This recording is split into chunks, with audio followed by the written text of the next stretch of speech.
What's going on, everybody? It's your boy Tim Aslan here with Counter Trend Capital, bringing you a Bitcoin update. Let's go. I thought it's fitting to do this on the day that the Bitcoin ETF has started trading. So congrats to everybody. You were in before BlackRock, unless they were conspiring. I don't know. They might have been in for a while already. But this is good. We were in before the bigger institutions. Now the space is getting more credible, and I think it's going to make trading a lot more interesting now. So what I wanted to show you first is this thing, and it's going to be very where is it? Here it is. It's going to be some FUD, guys. This might scare you a little bit, but every single time that the ETFs have launched in the past, like the futures ETF, and then which one was this?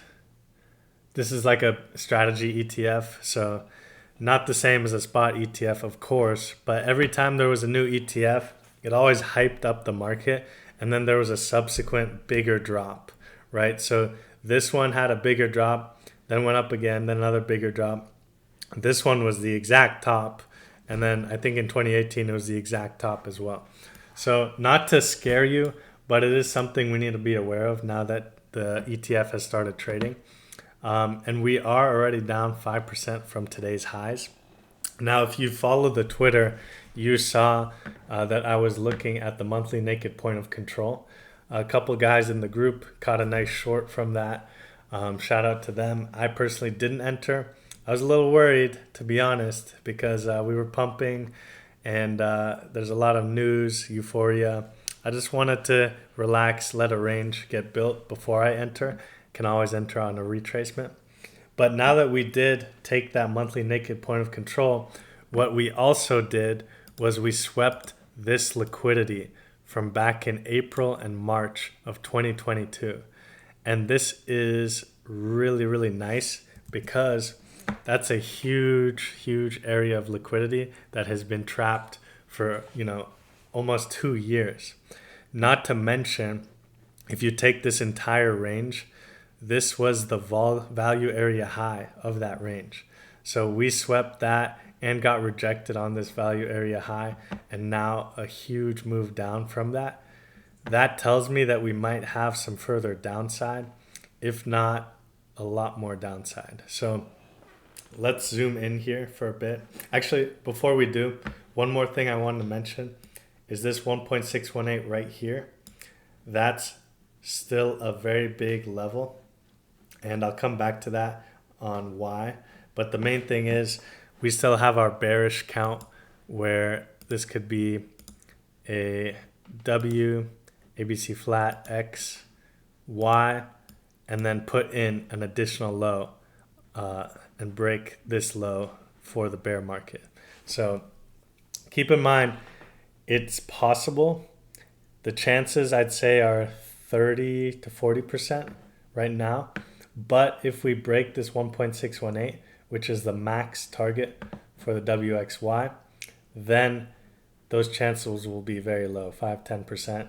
And the chance of a new all-time high first will be a lot higher. But let's hop into a smaller time frame, and then let me show you what I'm thinking right here. So obviously we had this move down, sweeping the liquidity. Now we're retracing up a bit. I don't think that this was the bottom for this dump. I think that we will go a little lower, at least. So I saw the possibility here of this being a triple wave because we hit, I'll show you real quick. We hit this 100% really nicely. So if that is the case, then I can take the trend-based fib from here down to the top of this, and we could have an ABC flat down here. So the targets I'm looking at is 45,194, 44,313, and 42,827. So two really nice areas of interest that I'm more interested about, as you saw on my Twitter, was this one right here, which is a daily level and the range point of control.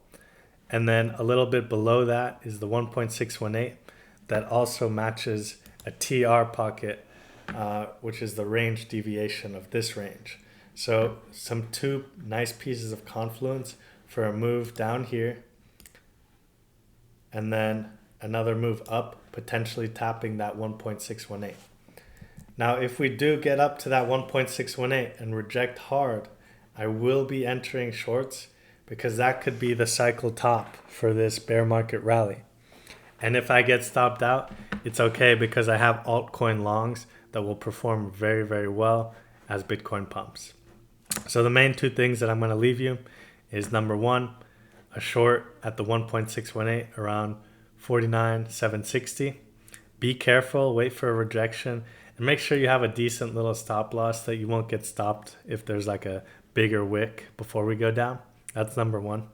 Number two is these two areas here should be decent for at least a little bounce for a retracement, if not a market reversal to get those higher targets. That's the two main things right now. I'll update you after one of those two play out, and then we can go from there. But don't get too bullish, don't get too bearish based on any news. Just trade the chart. You'll be okay. And I'll see you guys in the next video.